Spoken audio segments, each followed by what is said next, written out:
Señor, te damos gracias por tu presencia, Señor. Te damos gracias, Señor, por tu fidelidad. Te damos gracias por tu Espíritu Santo, Señor, que tú has derramado sobre tu iglesia sin medida, Señor.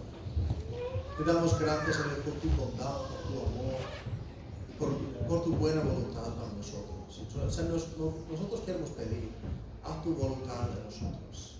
Que tu obra sigue en nuestras vidas, Señor. Confórmanos a tu imagen, en el nombre de Jesucristo. Amén. Amén. Y hoy estamos entrando a un parte del año que vamos a empezar a pensar de Pascua y la fiesta de Pascua que viene en pocas semanas. Y empezamos una nueva serie que se llama En Camino. Y hemos hecho lo mismo durante el Adviento. Fuimos en camino hacia Belén y ahora estamos en camino hacia Jerusalén. En los Evangelios, cuando leemos los Evangelios, creo que en todos los Evangelios hay un punto donde el enfoque se cambia. Normalmente Cristo está ministrando, enseñando en el norte del país de Israel, pero en un punto es como el enfoque se cambia y Cristo empieza a viajar hacia Jerusalén. Y podemos ver como muy lejos empieza a aparecer la cruz a donde Cristo va a dar su vida. Vamos a empezar en el Evangelio de Marcos capítulo 8, porque en ese Evangelio esto es un punto muy marcado y muy claro, que en los primeros 7 capítulos del Evangelio vemos Cristo revelado como Hijo de Dios, revelado como ese hombre que viene con el reino de Dios. Él está haciendo milagros, está de liberaciones, está multiplicando pan y peces para dar comida a la gente. Y aquí en el Evangelio de Marcos capítulo 8 vemos un cambio muy fuerte, y todos los capítulos que vienen después hay ese enfoque que Cristo está viajando al sur, a Jerusalén, para cumplir su obra aquí en la tierra. Y leemos desde el versículo 27, Cristo hablando a sus discípulos. Jesús y sus discípulos fueron entonces a las aldeas de Cesarea de Filipo. En el camino, Jesús les preguntó: ¿quién dice la gente que soy yo? Ellos respondieron: unos dicen que eres Juan el Bautista, otros que Elías, y otros más que alguno de los profetas. Entonces Él les preguntó: ¿y ustedes? ¿Quién dicen que soy? Pedro le respondió: tú eres el Cristo. Pero Él les mandó que no dijeran nada a nadie acerca de Él. ¿Quién dice la gente que soy yo? Es una pregunta muy interesante. Porque para nosotros a pensar, al menos a mí, pensando que en los tiempos de Cristo había personas que pudieron ver a Cristo mismo, escuchar sus palabras, ver sus milagros, quizás sentir la presencia de Dios que había en la presencia de Cristo. Y sin embargo, cuando Cristo pregunta: ¿y quién dicen que soy?, había varias contestas, había varias ideas, varias teorías. ¿Quién es este hombre? Y esto nos muestra que cuando ocurren cosas o cuando nosotros vemos algo que va en contrario de algo que nos da seguridad o quizás es un desafío muy grande para nuestras ideas o nuestra manera de vivir, siempre es posible dar otras explicaciones. En lugar de decir que ese hombre tiene que ser el Mesías o ese hombre tiene que ser el Hijo de Dios, ese hombre es Juan el Bautista, que estaba muerto. Juan el Bautista regresado de los muertos. Esto fue más fácil para algunos a creer que Cristo era el Mesías. Uno de los profetas, también regresado de los muertos. Esto para algunos era más fácil, menos un desafío que pensar que quizás ese hombre, hijo del carpintero de Nazaret, puede ser el Mesías. Siempre nosotros podemos poner límites a Dios o explicar a Dios de alguna manera para que sea más fácil para nosotros. Y después Cristo pregunta a sus discípulos, entonces, ustedes, ¿quién dicen que soy? Y en los evangelios que son escritos para discípulos de Cristo que viven después, en este evangelio, cuando nosotros leemos el evangelio, nosotros somos los discípulos.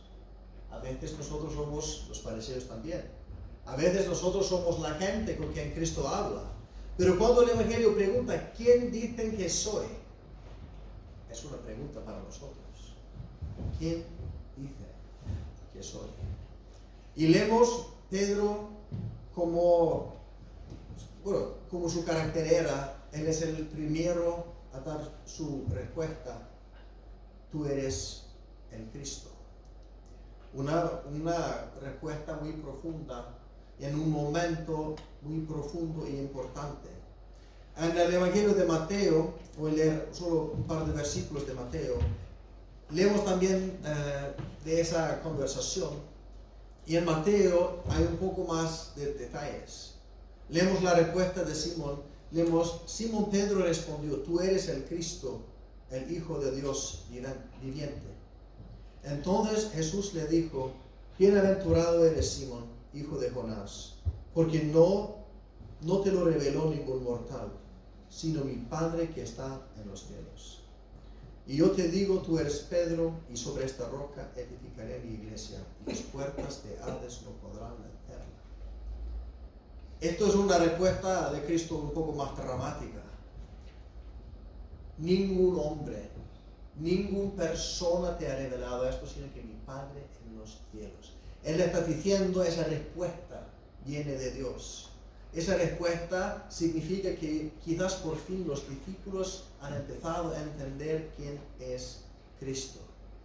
Y quizás es por eso que hay un punto de cambio en el Evangelio. Hasta este punto quizás Cristo está revelándose hasta que los discípulos pueden ver, Él es el Cristo, Él es el Mesías, Él es el prometido.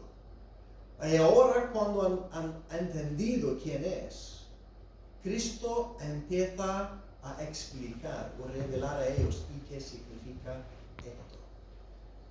Y parece que Cristo empieza a enseñarles y qué significa, quién es el Mesías. Ahora saben, yo soy el Cristo, pero ¿quién es el Cristo? ¿Qué va a hacer el Cristo? ¿Qué significa seguir a Cristo? Y cuando leemos los versículos que vienen en Marcos 8, directamente enseguida, de versículo 31, Pedro confesa, tú eres el Cristo. Y leemos, luego Cristo llamó a la gente y a sus discípulos y les dijo, si alguno quiere seguirme, niéguese a sí mismo, tome su cruz y sígame. Porque todo el que quiera salvar su vida, la perderá. Y todo el que pierda su vida por causa de mí y del Evangelio, la salvará. Porque ¿de qué sirve a uno ganarse todo el mundo si pierde su alma? ¿O qué puede dar uno a cambio de su alma? Si en esta generación adúltera y pecadora alguien se avergüenza de mí y de mis palabras, también el Hijo del Hombre se avergonzará de él cuando venga en la gloria de su Padre con los santos ángeles.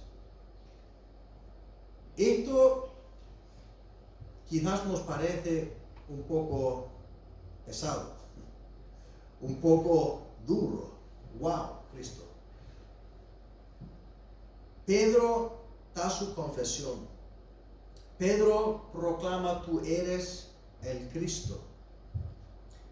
Pero Jesús, en lugar de sentarse con los discípulos, quizás hacer una fiesta, comer algo, disfrutar el ambiente bello, hemos leído que están en Cesarea de Filipía, que es un lugar hermoso, empieza a hablar de cuán costoso sea seguir así. Habla de tomar su cruz y seguirle. Esto nos parece muy pesado, muy duro. Y lo que sucede cuando Cristo empieza a explicar esto, nos choquea escucharlo. Yo no sé cómo es para ustedes, para mí, si alguien está aquí por la primera vez, disculpa, no siempre está duro, pero esas palabras de Cristo son palabras duras. Y lo que sucede es que Pedro, quizás al humano como nosotros, he leído un poco más avanzado que quería. Leemos del versículo 31. Después de versículo 30, Jesús le comenzó entonces a enseñarles que era necesario que el Hijo del Hombre sufriera mucho y fuera desechado por los ancianos, los principales sacerdotes y los escribas, y que tenía que morir y resucitar después de 3 días. Esto se lo dijo con toda franqueza. Pero Pedro lo llevó aparte y comenzó a reconvenirlo. Entonces Jesús se volvió a ver los discípulos y reprendió a Pedro. Le dijo: aléjate de mi vista, Satanás. Tú no piensas en las cosas de Dios, sino en cuestiones humanas. Lo que yo he leído antes es lo que viene después. Esto es un momento, yo quiero decir, anticlimático. Pedro, que ha confesado: tú eres el Cristo. Cristo que ha dicho: bienaventurado, mi Padre te lo ha revelado, ningún hombre. Y después, cuando Cristo empieza a hablar de su sufrianza, que él tiene que ir a Jerusalén, que va a ser desechado por los ancianos, los principales sacerdotes, que tenía que morir y resucitar después, Pedro empieza: Jesús, esto no es muy sabio. Hablar de eso es demasiado duro. La gente no está lista, la gente necesita más tiempo. Cristo quizás es mejor que tú sigas con los milagros y yo puedo hablar con la gente. Cristo, esto es demasiado duro, demasiado costoso. Estamos construyendo un movimiento, quizás vamos a perder a personas. Cristo sigue con los milagros, sigue con las bendiciones. Esto es popular, esto nos ayude. Toma un pausa con esto. Cuando Cristo, su respuesta es, bueno, yo puedo decir, leyéndolo me parece un choque. Aléjate de mí. No enemigo. La palabra Satanás significa solo enemigo, adversario. Pero es traducido aquí para que nosotros entendemos cuál fuerte. Él no está diciendo tú eres el Satanás. Él está diciendo tus palabras ahora son las mismas que dice el acusador cuando él quiere desanimarme. Tú no estás pensando de las cosas de Dios, sino los pensamientos de los hombres. Todo el capítulo 8 tiene un tema, y ese tema es la gente que tiene ojos pero no puede ver. La gente que tiene vista pero que no puede ver. Empezamos con los fariseos, que tienen todas las escrituras, todo el conocimiento de la palabra de Dios. Y cuando Cristo viene y Él hace todos los milagros, Él está anunciando las cosas que el Mesías va a hacer, ellos no pueden aceptarlo. Ellos tienen ojos para ver, tienen la Biblia para ver, tienen cerebros, tienen entendimiento, pero sin embargo no pueden ver. Vemos los discípulos que han participado por la segunda vez en un milagro cuando Cristo ha multiplicado pan para una multitud de personas. Esta vez fueron 7,000. Y en el barco después, cruzando el lago, como piensan, hemos olvidado el pan. Hemos olvidado a traer pan. Cristo les dice: muchachos, ustedes fueron durmiendo antes. Cuando nosotros hemos multiplicado pan por 7,000 personas y ahora están preocupados porque no hemos tomado algún pan para nosotros. Yo tengo todo lo que necesitan. Lo que sucede después es que la gente trae un ciego a Cristo. Cristo sana al hombre y pregúntale: ¿es que tú puedes ver? Y él dice: yo puedo ver hombres, pero parecen árboles. Cristo ha puesto su mano sobre él y le ha sanado para que él podía ver claramente. Esto es algo que ha sucedido, pero yo creo que Marcos lo pone aquí porque tiene un contexto que los discípulos fueron así. Podían ver que Él es Cristo, pero no claramente. No entienden qué significa. No entienden cómo funciona el reino de Dios. No entienden cuán diferente son las maneras, los caminos de Dios que sus caminos. No entienden cuán diferente es la naturaleza o la natura del reino de Dios que nuestros caminos humanos. Lo que ha sucedido cuando Cristo ha preguntado ¿quién dice la gente que soy? Hay varias respuestas. Si vamos a la iglesia y preguntamos a la gente ¿para quién es la iglesia? ¿Cuál es el propósito de la iglesia? ¿Cuál es el propósito de seguir a Cristo? Vamos a recibir respuestas muy variadas. Hay algo muy humano que hacemos todo, que se llama, creo que en español se llama proyección. Viene de una palabra en inglés. Esto es lo que sucede es, cuando nosotros entramos en un lugar, o cuando nosotros entramos en algo como seguir a Cristo, nosotros traemos todo nuestro pasado. Traemos toda nuestra experiencia, traemos todos nuestros pensamientos, prejuicios, y nosotros entramos en un lugar y muy rápidamente decidimos, aquí se piensa así, aquí las cosas funcionan así esa persona va a ser así. Nosotros es como traemos todo nuestro pasado y nuestros pensamientos, y lo que sucede después es que nosotros tenemos un bias positivo. Todo lo que sucede que va a confirmar lo que yo creo, esto es lo que yo voy a ver, y las cosas que son como pruebas de lo contrario voy a ignorar. Y esto es algo que sucede sin pensar. Los discípulos han visto que Cristo es el Salvador.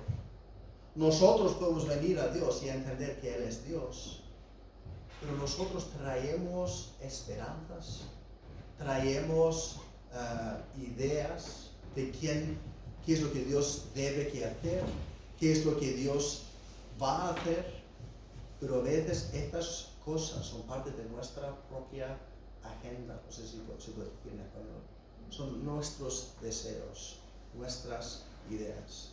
El camino de los evangelios hacia Jerusalén, cuando nosotros caminamos con Cristo y sus discípulos, tiene el propósito de enseñarnos cómo seguir a Cristo, como Cristo quiere que le seguimos. Cuando nosotros hemos leído la historia tantas veces y escuchado la historia de Pascua tantas veces, cuando nosotros leemos de nuevo, por ejemplo en este año, cuando vamos a leer cuando Cristo es entregado a los romanos, nosotros lo hacemos sabiendo muy bien qué es lo que va a suceder el domingo. Sí, entregado, cosas terribles, pero Él va a ser resucitado y después ascender a los cielos y Él está al mano derecha del Padre. Todo esto va a terminar muy bien. Pero como yo creo que nosotros tenemos que sentarnos y pensar qué significa que Cristo ha elegido morir en la manera que ha muerto. Él es el Hijo de Dios. Él ha venido para ser un sacrificio, para una propiciación por nuestros pecados. Seguro que Dios hubiera podido crear un altar hermoso, quizás sobre el templo, y Cristo podía ascender a ese altar, y quizás viene Gabriel, un gran ángel, y pueden hacer un ritual de sacrificio para que Cristo pueda ser una propiciación por pecados. Al menos yo puedo imaginarme que esto fuera posible. Él es Dios. Al menos había 1000 otras maneras de morir que ser entregado a las manos de los paganos. Esto como la imagen para los judíos de su opresión, la imagen de su humillación. Los romanos no fueron los sumos sacerdotes, no fueron los fariseos, fueron los romanos. Y cuando Cristo fue entregado, Cuando él fue entregado, Él ha dejado todo el control. Esto es que es lo más difícil para nosotros, dejar el control. Entrar en una situación y no tener el control. Lo único que Él sabía era, me van a matar. Todo lo que viene antes es fuera de su control. Y Él es Dios Todopoderoso. Hermanos, ¿qué nos enseña esto? ¿Qué nos enseña esto de los valores del Señor? ¿Qué nos enseña esto de la vida cristiana? Que fue en completa humillación que Él ha vencido el pecado. Fue en como esa humillación y obediencia de dejar todo el control que Él ha roto el poder del diablo y la oscuridad. Fue a través de ser humillado y matado que Él ha abierto la puerta para nosotros a entrar en la vida. Hermanos, es un peligro. Cuando nosotros hemos escuchado la historia tantas veces, que la historia para de afectarnos. Es bueno sentarse y pensar de qué ha sucedido y pensar qué significa para nuestras vidas. Cristo tenía muchas oportunidades de ser aliado con gente con poder. Había gente rica, gente importante con poder político. Había romanos poderosos que quisieron seguir a Cristo. Cristo hubiera podido alinearse con ellos, ser un aliado con ellos. Él, todo su ministerio, ha rechazado poder, riqueza, posición, honor de hombres. Cristo ha llamado a todos a seguirse y todos fueron aceptados, todos fueron bienvenidos. Había fariseos que quisieran venir, pero para ellos fue muy difícil seguir a Cristo porque había gente de la calle, había páganos, había romanos, había gente que trabaja por los romanos. Para ellos fue como, quizás si nosotros podemos seguirte como una congregación separada, quizás en un lugar un poco más elevado. Pero Cristo ha dicho, todos son bienvenidos, ustedes también, con los demás. Porque nadie es tan santo, nadie es tan justo, nadie es tan bueno, que Él puede entrar en el reino de Dios sin arrepentirse y recibir la gracia de Dios. Estos versículos, y ahora voy a leer de nuevo lo que he leído antes, y perdón por saltar sobre esto, las palabras que vienen después de decir a Pedro, fuera Satanás o aléjate de mí. Cristo nos llama a seguirse tomando nuestro cruz.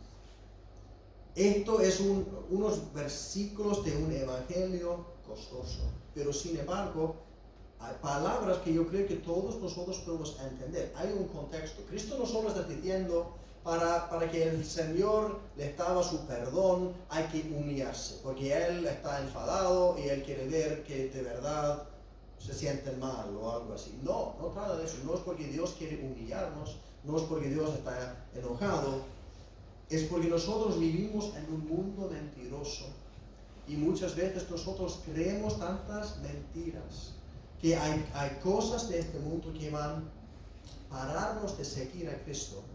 Por ejemplo, cuando Él pregunta, porque todo el que quiere salvar su vida la perderá, y todo el que pierda su vida por causa de mí y del Evangelio la salvará. Porque de qué sirve a uno ganarse todo el mundo si pierde su alma. A veces son cosas así, respeto de personas. ¿Qué van a decir de mí? ¿Cómo van a pensar de mí? ¿Qué significa para mis redes sociales? ¿Qué significa para mi trabajo? ¿Qué significa para mis amigos? ¿Qué significa para hombres, personas, cosas? Y Cristo nos pregunta, ¿y qué sirve ganar todo el mundo si vas a perder tu alma? ¿Con qué qué puedes dar en cambio? ¿Qué puedes usar para comprar tu alma? ¿Cuánto cuesta una alma? Algo que dinero no puede comprar. Algo que dinero no puede darte. Sí. Quizás cuando nosotros escuchamos estos versículos, yo les puedo decir, yo sé que cada vez que yo leo estos versículos en una reunión, yo sé que hay personas que piensan, yo sé que está en la Biblia, pero hay otras cosas en la Biblia. Es que esto quizás es un poco extremo, es que esto quizás es un poco exagerado. Quizás, Señor, es como 100% o nada. Es como, esto me parece un poco extremista.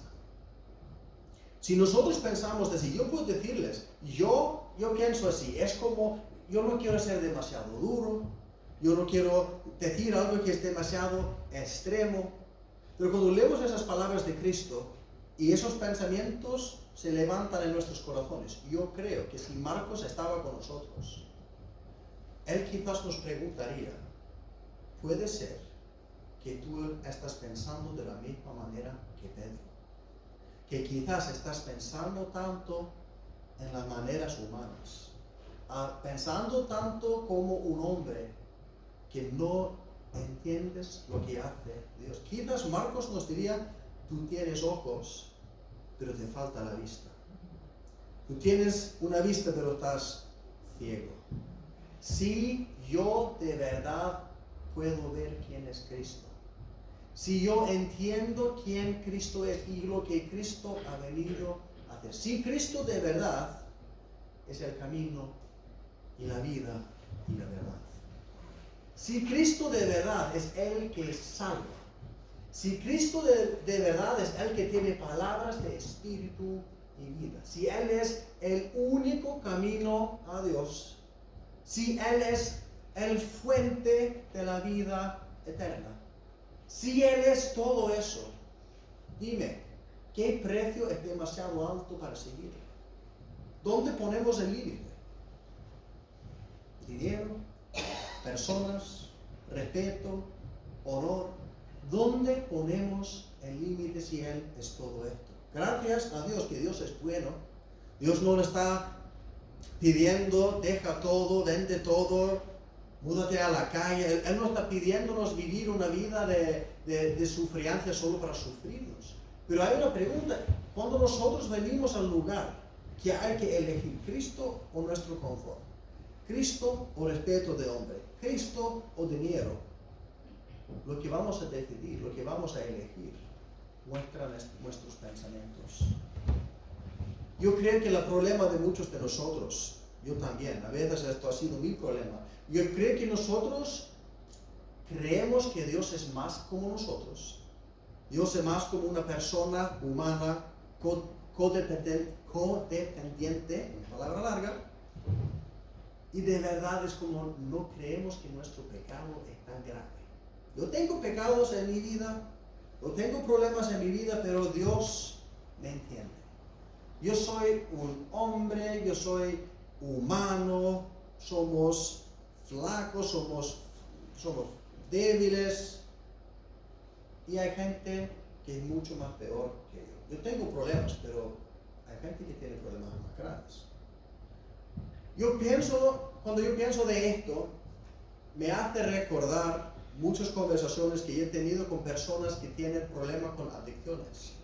Y me encantan los 12 pasos, parte del sistema de AA. Los primeros 2 pasos son necesarios para venir a Cristo. El primero es decir o reconocer, yo tengo un problema que yo no puedo arreglar a mí mismo. Yo tengo un problema y es imposible para mí arreglarlo. Lo segundo, yo creo en un Dios, un poder más alto, que tiene el poder para vencer mi problema. Y yo pongo toda mi confianza en Él. Los 2 pasos. Esto es para venir a Cristo. Yo he tenido tantas conversaciones con gente que dice, bueno, yo no estoy borracho todo el tiempo, yo no estoy tomando todo el tiempo, yo voy a mi trabajo, yo estoy en la casa, mis amigos no pueden ver que tengo un problema, pero solo lo que sucede es que a veces como un poco demasiado, y cuando eso pasa es como pierdo las frenas y tomo hasta cuando estoy tan borracho que voy a dormir, o es como yo pierdo el control. Pero esto no está sucediendo todo el tiempo. Si vas a preguntar a su esposa o sus amigos, no todo el tiempo, pero 4 o 5 veces a la semana. Oh, pero yo no estoy borracho todo el tiempo, yo no tengo un problema, pero no soy alcohólico. Hay otro que dice, yo estoy tomando todo el tiempo, pero nunca estoy borracho. Yo voy al trabajo, voy al gym, estoy en la casa, bla, bla, bla, pero nunca me vas a ver completamente borracho. Nosotros podemos justificar, racionalizar, explicar, todo para negar que nosotros tenemos un problema que nosotros no tenemos el control de arreglar. Solo hay 2 opciones. Lo que va a suceder, esto es siempre lo que va a pasar. Una persona que está luchando adicciones va a encontrar un muro con mucha velocidad. Vas a encontrar un muro y vas a tener 2 opciones. Una persona así. Reconocer el problema. Esto es un problema. Esto no voy a arreglar en mi propia esfuerzo. Yo tengo que dejar el control y poner mi confianza 100% a Dios. O todo esto es la culpa de otra persona. Todo esto es la culpa de mi pasado, es la culpa de otro. Sí, no es bueno. Yo no soy alcohólico, tengo un problema, pero no soy alcohólico. Y podemos seguir con nuestra manera de vivir. Dejar a la adicción a destruir todo lo que tenemos, robarnos de todo lo que tenemos. El pecado no es exactamente lo mismo, pero nosotros tenemos que reconocer que cuando yo vengo a Cristo, yo creo que esto es el problema de muchos en la iglesia moderna, gente que yo conozco, gente en Islandia, el problema es que cuando nosotros venimos a Cristo, nuestra vida, tenemos vidas que quizás son bastante buenas. Somos personas con respeto, tenemos un CV bueno, quizás somos un buen representante para la iglesia y quizás muy dentro de nosotros pensamos que nosotros estamos haciendo un favor a Dios, que Dios tiene la suerte que nosotros somos sus hijos, porque nosotros damos una buena vista a su iglesia. Quizás pensamos que, wow, Dios, yo sé, yo soy un hombre bueno, quizás tengo el 90% de lo que necesito, pero vengo a Dios para los 10 que me faltan. Yo soy bueno, no perfecto, pero hay mucha gente peor que yo. Hermanos, nosotros tenemos que dejar de minimizar nuestro pecado. Tenemos que dejar de racionalizar, de justificar. El Evangelio, la Biblia nos enseña que cuando nosotros venimos a Dios, tenemos 0% de la bondad que necesitamos. 0% de la santidad que necesitamos. 0%. Y esto podemos escuchar y pensar, wow, esto es muy negativo aquí, no has dormido bien. Es como, estás enojado. No, porque la verdad es, si yo vengo con 0%, y la Biblia me enseña que yo no puedo arreglar mis problemas. Yo vengo a un Dios que me da 100%. Ningún por ciento de mi salvación depende de mí. Ningún de la justificación de Dios depende de mí. Nada de mi relación con Dios depende de quién soy yo, que yo soy bueno. Hermanos, nosotros tenemos que venir a Dios, y cuando Cristo nos llama a tomar nuestro cruz, quizás hay un pecado o algo que hemos hecho o algo que estamos haciendo, una manera de vivir que sabemos que no es bueno, pero estamos justificándolo, estamos explicándolo y estamos minimizando cuán grave es. Hermanos, yo creo que esas palabras están en el Evangelio para hacer a cristianos a despertar, a seguir a Cristo. No es un juego, no es algo que yo hago solo para mí. Entonces, algo que yo hago porque, bueno, yo soy buena persona y esto es bueno para darme un poco más de paz, o cuando vienen tempestades en la vida yo me siento un poco mejor. Cristo nos está llamando, Él quiere darnos vida en plenitud, Él quiere darnos libertad verdadera. Él ha venido a conectarnos con nuestro Padre en los cielos, y la imagen que yo tengo siempre es la imagen de Adán en el jardín antes de que viene la sopla de Dios. Y Dios sopla su vida, sopla su espíritu en sus narices y Él empieza a ser una alma viva. Cuando Cristo viene en nuestra vida, viene esa sopla de Dios, viene este espíritu de Dios que nos da vida eterna. Y como Cristo nos está desafiando con eso, hermanos, yo he dado todo. Yo he dejado todo el control, me he sacrificado 100%, no he dejado nada para darles una salvación completa, para darles una vida completa, una relación con Dios completo. ¿Por qué nosotros queremos vivir jugando o justificando cosas que no pertenecen a Cristo? Pedro, no había un malentendimiento. Yo creo que cuando Pedro no quería aceptar el camino de Cristo, él se ha hecho o se ha convertido a un adversario. Cristo ha venido a salvarnos. Yo creo que el desafío aquí, lo que Cristo está haciendo, es levantarnos para abrir nuestros ojos a ver cuál grave es el pecado y cuán necesario es para nosotros dejar el control. Cristo está esperando con sus brazos abiertos, pero para que nosotros podamos entrar a su salvación hay que dejar el orgullo, el control, la necesidad de ser aceptado de otras personas, la idea que quizás nosotros somos un poco mejor que otra gente. Por ejemplo, el fariseo orando delante del templo: te doy gracias, Dios, que yo no soy como otra gente y no como ese pecador allá. A veces nosotros somos así. Dios, yo sé que yo necesito tu perdón, pero al menos no soy como esa otra gente. No tengo esa misma historia. Y la imagen que ha venido a mí, esa historia esa imagen que queda una manera de pensar de eso. Imagínate que estás en un barco y hay un naufrago. Y el barco está descendiendo al mar poco a poco. Y por alguna manera está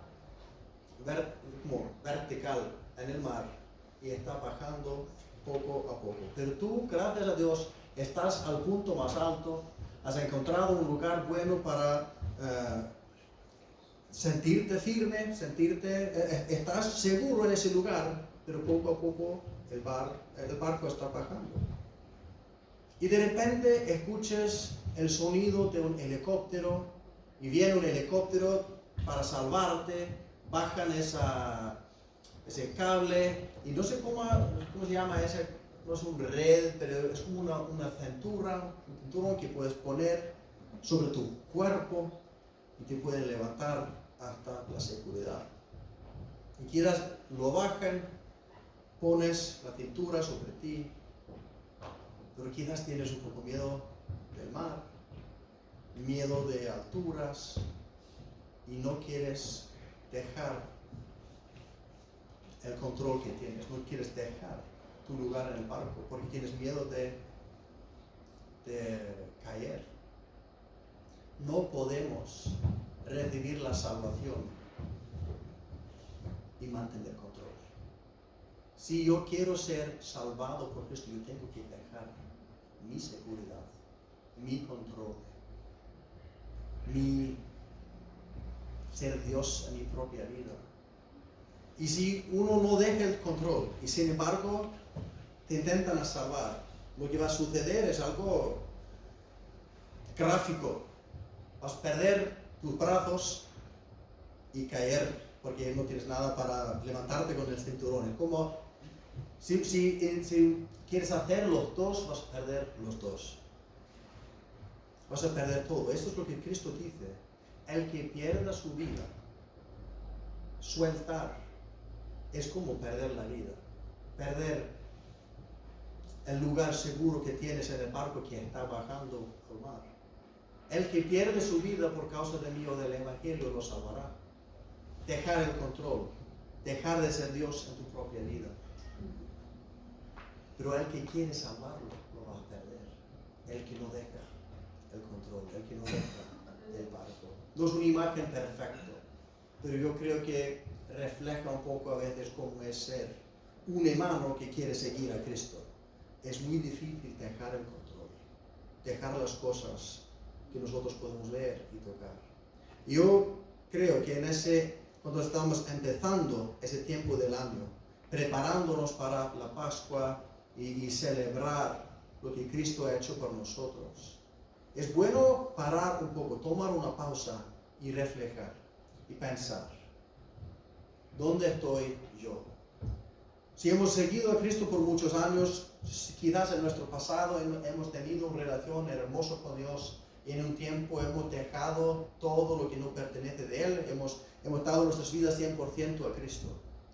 Pero esto es un poco como cuando nosotros estamos trabajando en nuestro jardín, hay plantas que crecen, que no queremos y hay que sacarlas todas. Y quizás limpiamos todo y hacemos todo perfecto, pero en un par de días, una semana, empiezan a crecer de nuevo y hay que hacerlo todo de nuevo. Quizás nosotros hemos estado en un lugar en nuestras vidas que fuimos 100% entregados a las manos de Cristo. Pero después hemos empezado solo a vivir, quizás ahora estamos un poco más seguros, quizás tenemos más cosas o solo no hemos tenido el tiempo para mantener nuestra relación con Dios. Hermanos, esto es un buen tiempo para dar su vida de nuevo al Señor, para arreglar nuestra relación con Dios. Y quizás alguien está aquí y esto todo te parece muy extraño, te parece muy extremo y un poco demasiado fuerte, no sé. Yo quiero, echar un desafío, pero como Cristo ha dicho a Pedro en el Evangelio de Mateo, esto no fue revelado a ti de ningún hombre, fue el Espíritu de Dios. Puedes preguntar a Dios, Dios, si esto es verdad, si Cristo es quien dice quién es, y si la única manera de recibir tu salvación es seguirle así, cargar su cruz y seguir a Cristo, revélalo a mi corazón.